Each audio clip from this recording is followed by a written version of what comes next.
Hi, in today's tutorial I'm going to show you how to unlock cards on Marvel Snap application or game.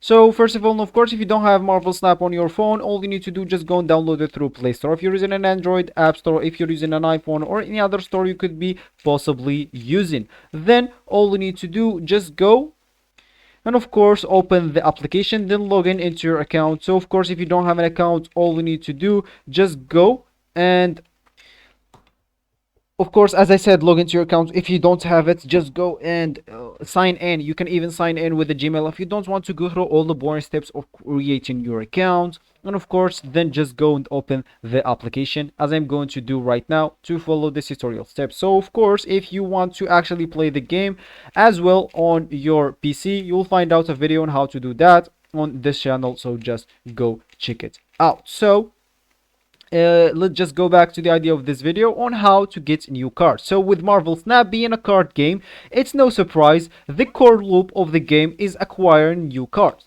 Marvel Snap is an ultra friendly and accessible digital card game, but until you understand the flow of how its unlockable system works, it can be a little confusing and unclear how you actually unlocked all these cool new cards you're seeing played against you. So of course, how you can unlock the cards is first of all by collecting the collection of the level experience. So of course, when you collect level experience, you will get new levels and you will get card for sure.